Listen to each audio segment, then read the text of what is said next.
പരമല്ലൂർ, Vaduthala. Kochi city corporation workers യൂണിയന്റെ നേതൃത്വത്തിൽ കൊച്ചി നഗരസഭ ഫോർട്ട് കൊച്ചി മേഖല ഓഫീസ് വളയൽ സമരം സംഘടിപ്പിച്ചു. 11ാം ശമ്പള പരിഷ്കരണ അരിയർ ഉത്തരവ് കാലാവധി കഴിഞ്ഞ് 2 വർഷം പിന്നിടുമ്പോഴും നൽകാത്ത താൽക്കാലിക ജീവനക്കാരുടെ വേതനം 660 രൂപയിൽ നിന്നും 750 രൂപ നൽകാത്ത പെൻഷൻകാരുടെ പെൻഷൻ പരിഷ്കരണ അരിയർ നൽകാത്ത ജീവനക്കാരുടെ LIC വീതം EPF വീതം നഗരസഭാ ഡയറക്ടറേറ്റിന് കീഴിലുള്ള CPF വീതം ശുചീകരണ തൊഴിലാളികളുടെ പങ്കാളിത്ത പെൻഷൻ വീതം എന്നിവ ബന്ധപ്പെട്ട സ്ഥാപനങ്ങളിൽ ഭീമമായി കുടിശ്ശികയാക്കിയ നടപടി, PF താൽക്കാലിക വായ്പ, PF ക്ലോഷർ അപേക്ഷ വർഷങ്ങൾക്ക് ശേഷം കൊടുക്കുന്ന നടപടി, റിട്ടയർമെന്റ് ആനുകൂല്യങ്ങളും പെൻഷനും വർഷങ്ങളുടെ കാത്തിരിപ്പിന് ശേഷം നൽകുന്ന നടപടികളിൽ പ്രതിഷേധിച്ചുകൊണ്ട് നഗരസഭ വളയൽ സമരം സംഘടിപ്പിച്ചു. കൊച്ചിൻ സിറ്റി കോർപ്പറേഷൻ വർക്കേഴ്സ് യൂണിയന്റെ നേതൃത്വത്തിലാണ് Kochi municipal corporation fort Kochi zonal office വളയൽ സമരം സംഘടിപ്പിച്ചത്. സിവിൽ സപ്ലൈസ് ജീവനക്കാർ, AITCയുടെ നേതൃത്വത്തിലുള്ള സിവിൽ സപ്ലൈസ് ജീവനക്കാർ സെക്രട്ടേറിയറ്റിന് മുമ്പിൽ 2 ദിവസം 48 മണിക്കൂർ നീണ്ടുനിന്ന സമരം നടത്തി. ഞങ്ങളുടെ വകുപ്പ CPIയുടെ വകുപ്പ, CPIയുടെ മന്ത്രിയാണ് ഞങ്ങൾ സമരം നടത്തി.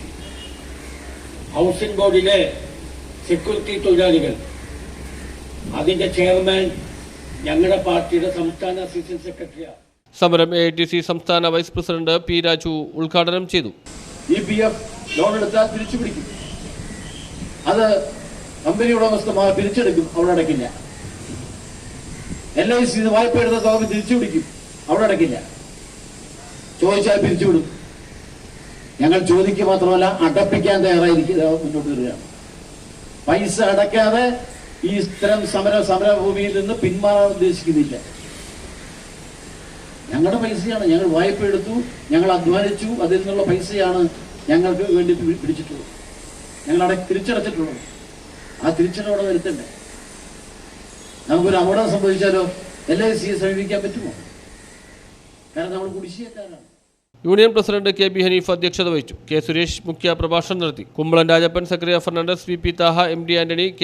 അംസാദ്, M. സലീം, KK ചയ, ഷാലു സീവർ എന്നിവർ പ്രസംഗിച്ചു.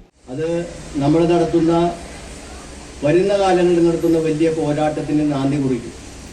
നമ്മളെ സംബന്ധിച്ചിടത്തോളം ഇവിടെ ഇപ്പോൾ എല്ലാവരും കുറേ കാര്യങ്ങൾ പറഞ്ഞു കഴിഞ്ഞു. മേയർ 250 കോടി രൂപ നഗരസഭ കൊടുക്കാനാണ്. ആ പൈസ മേടിക്കാത്ത മേയറുടെ കഴിവുകൾ. നമ്മുടെ 11ാം ശമ്പള പരിഷ്കരണ കരാർ അനുസരിച്ച് 2022 ഏപ്രിൽ മാസത്തിൽ നമ്മുടെ ശമ്പള പരിഷ്കരണത്തിന്റെ കുടിശ്ശിക മുഴുവൻ തന്നു തീർക്കും. News bureau, fort Kochi.